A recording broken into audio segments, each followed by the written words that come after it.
es la temporada o una de las temporadas más complejas que nos ha tocado vivir.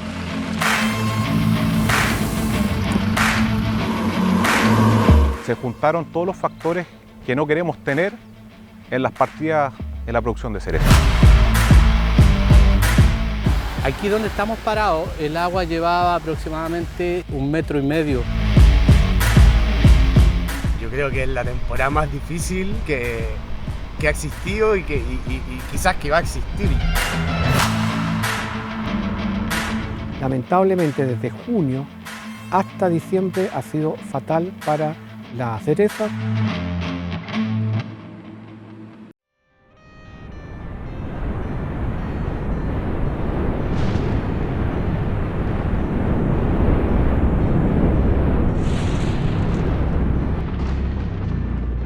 Fue para muchos la tormenta perfecta. La temporada de cerezas 2023-2024 reunió una serie de elementos que la convirtieron en un verdadero desafío.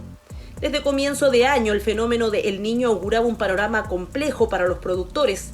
Sin embargo, nadie esperaba que este se diera con tal fuerza, provocando una merma productiva, según estimaciones de Frutas de Chile, de un 1,89% respecto de la campaña pasada. Numerosos productores de cerezas y asesores especialistas en producción de cerezas coinciden de que esta temporada ha sido una de las más complejas de la historia de la cereza en nuestro país.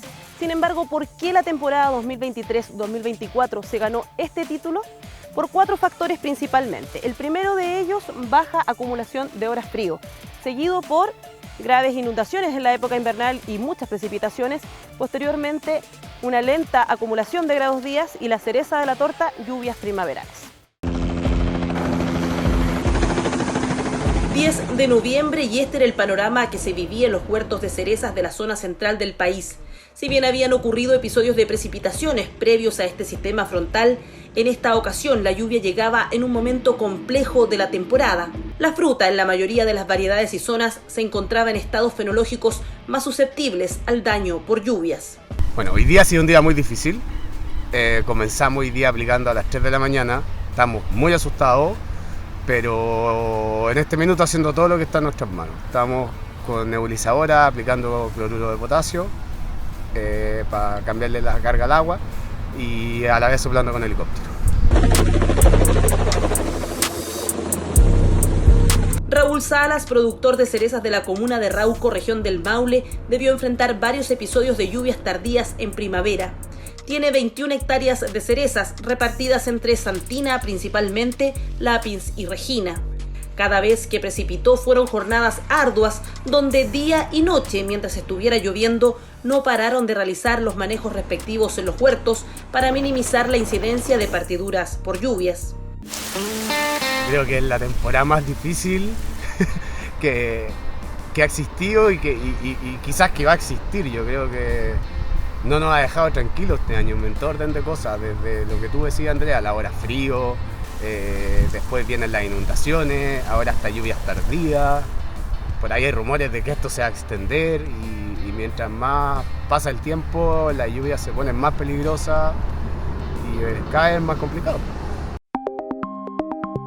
La producción de cereza tuvo una merma importante este año, más del 50%, producto de este evento climático y que empezó tarde. Normalmente empieza en enero, pero empezó en junio, y es un calor anexo que tuvo el invierno, lo que hizo bajar las horas de frío a menos de 600 horas de frío. También provocó 2 ríos atmosféricos muy intensos que, entre comillas, rompieron con la megasequía, pero el costo ha sido tan alto que hubiese sido mejor que no hubiesen habido estas lluvias tan intensas.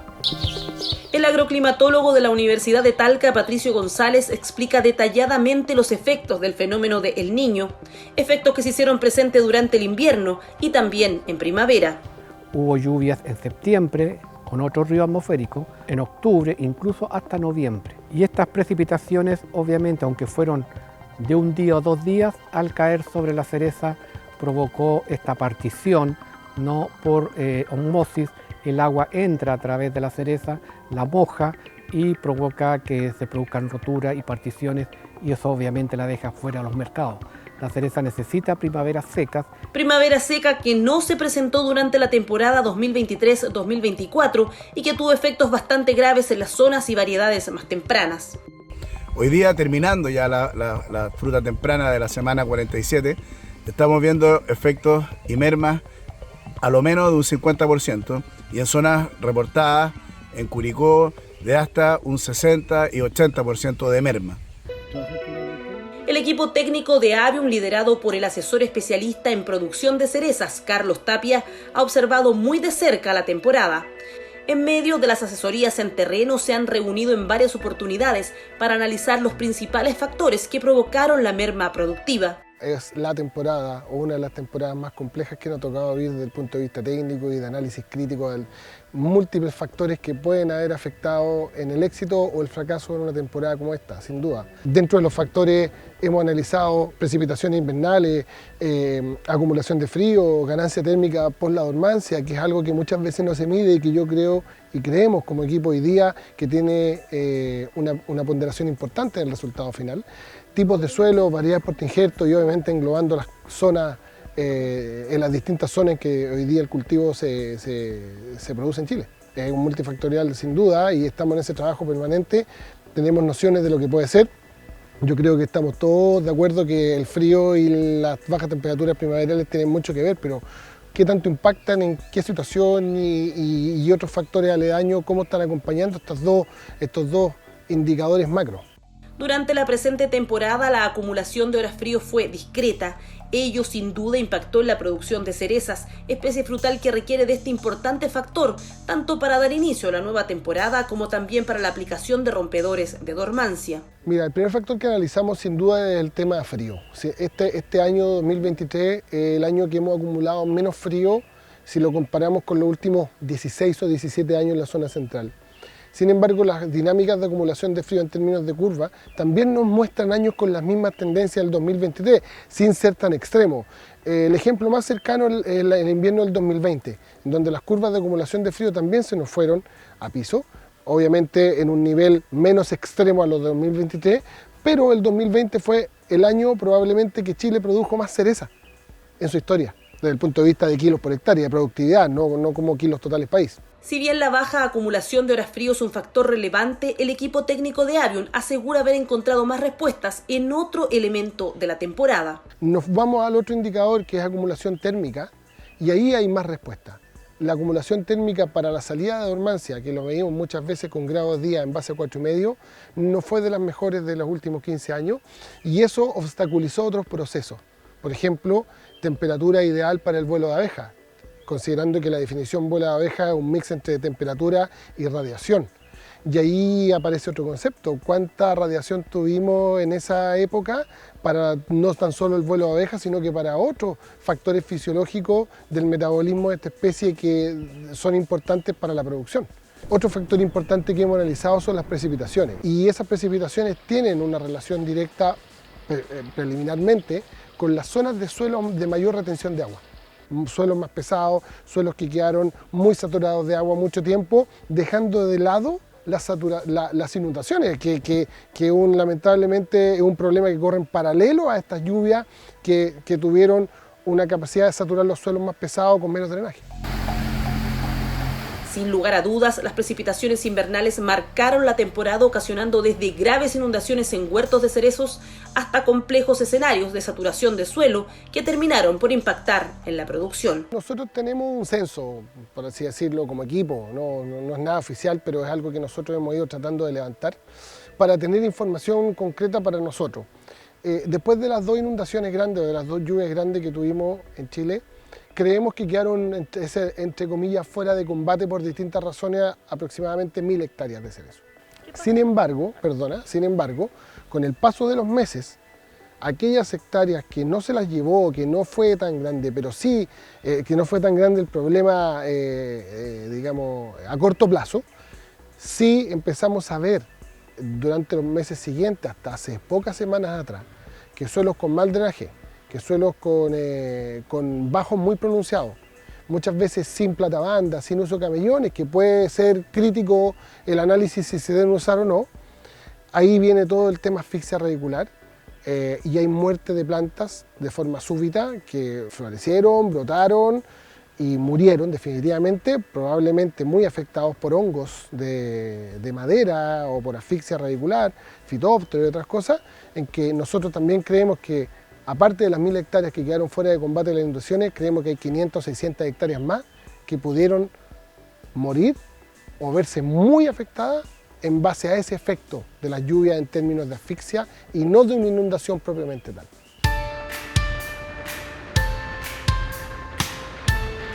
Una de las grandes complicaciones de la temporada fueron las inundaciones que afectaron principalmente a las regiones de O'Higgins y el Maule, que es la zona donde está la mayor cantidad de hectáreas de cerezas plantadas y en producción.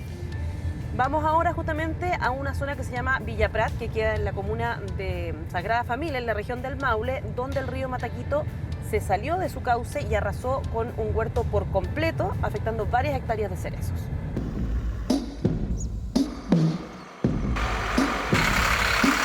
Juan Carlos es productor de cerezas.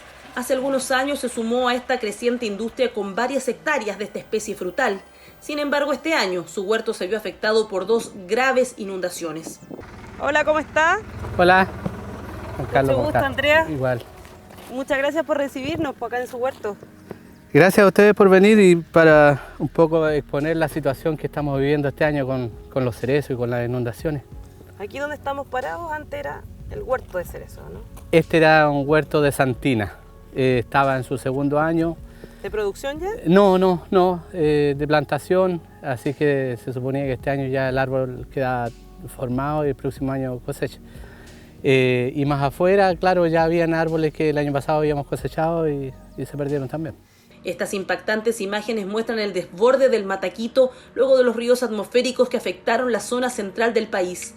Bajo el agua, el huerto de cerezas de Juan Carlos, el mismo que hoy visitamos. ¿El huerto partía desde dónde? Desde el sauce que está ahí atrás hasta el fondo allá afuera. Estos eran paños de 4 hectáreas, 4 hectáreas y media, que se redujeron a la mitad.